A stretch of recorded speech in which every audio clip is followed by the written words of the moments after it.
So now let us discuss the different types of natural vegetative propagation.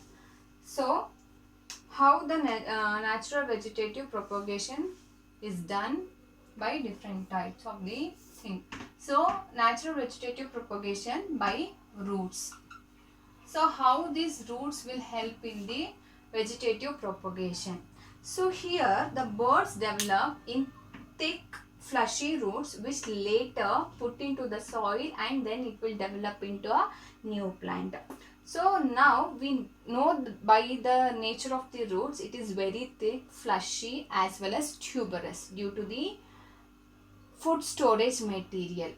So now when these birds develop in such roots, so these birds bearing roots are grown or put it in the soil, then again it will give rise to a new plant. So you know that what you mean by birds. Birds will give rise to a new plant, right? So the roots which is very thick, fleshy, which is having a food storage material, it will which is are needed which are provided to the plant and they will give rise to the new plant. So whatever the storage food material which is having in the roots, which is being provided all the materials which are needed to the plant and it will develop into a big tree. So some of the examples are guava, sweet potato and dahlia. So these are the some of the examples in which the roots which are tuberous they develop bud and how they will give rise to a new plant. So this is the examples for the root. So next by the stem. By stem. So there are many modifications of the stem which helps in the vegetative propagation. One of its such modification is the runner. So what do you mean by runner? So the stem here in the runner, the stem will grow horizontally.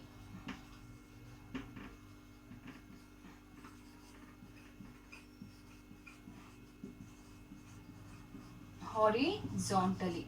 Normally we have seen so many plants. The stem will grow vertically upwards, right? So here the some of the stem will grow horizontally, which is almost parallel to the ground.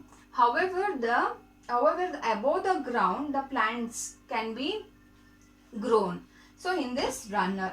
So these can be seen in some of the plants like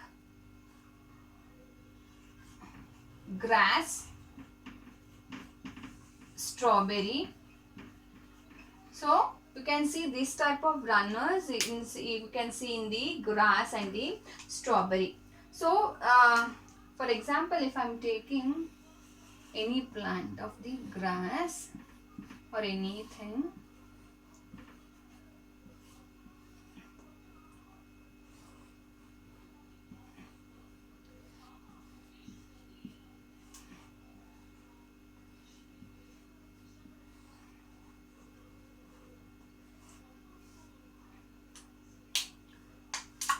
so this is how the stem through, you can see that the stem has been grown horizontally above the ground. So the buds are formed at the nodes. Here in this node region the buds are formed. So these are the nodes in which in these nodes roots are developed. So here in these nodes, so roots are developed and then it will give rise to a new plant.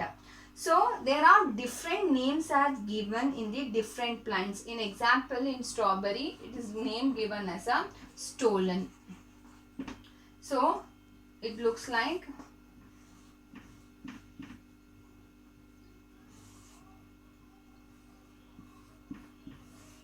so this is called as stolon. So it is a type, this is how strawberry plant look like and this is the stolon part. So there are other type of modification we can see by the stem, that is the underground stem.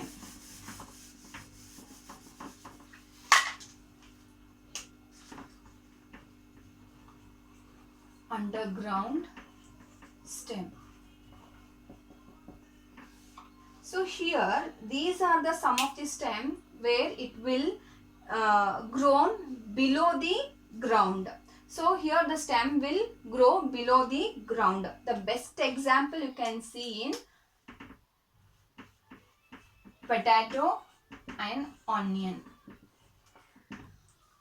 So you have seen the structure of the onion. So you can see these type of structures in the onion. These structures we usually called as buds. So these buds often we called as eyes of the potato. So from these buds, the shoot will arises and it will grow whenever it is a favorable condition. Under favorable condition, the shoot will arise from the buds and it will grow into a new plant. So that is why the potato it is given as a name called as tuberous. So the name, so this is one of the, it is also modification of stem, or it is a swollen part of the stem which act as a storage of food.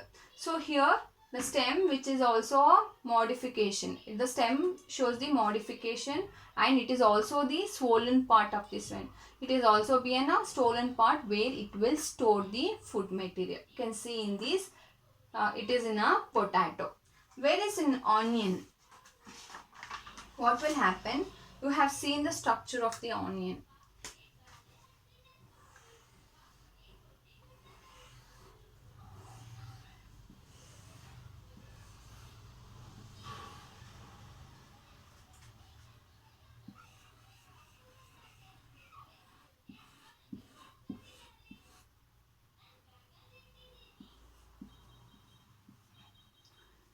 So in onion, the structure have that is, so this is the structure we called as bulb.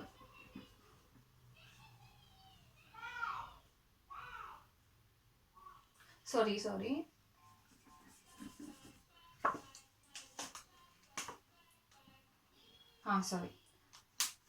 So here the underground stem which is seen, underground stem in onion, the stem which shows the name which is given in the onion, it is the bulb. So in onion, it is a short underground vertical shoot. It is here vertical shoot with a thickened leaf here. So these leaves are very thickened, which are arranged one by the one above the other. You can see like this, one above the other. The structure of the leaf is arranged. So you can see these leaves which is called as scales. So these leaves we call as scale leaf. So this is called as scale leaf. There is a disc-like structure which will form the base of the onion. So this is called disc. It is a disc-like structure where this onion has been formed. So the roots will emerge from this disc and they will form a stem and ground in a soil. So a modified stem forms the base of the stem.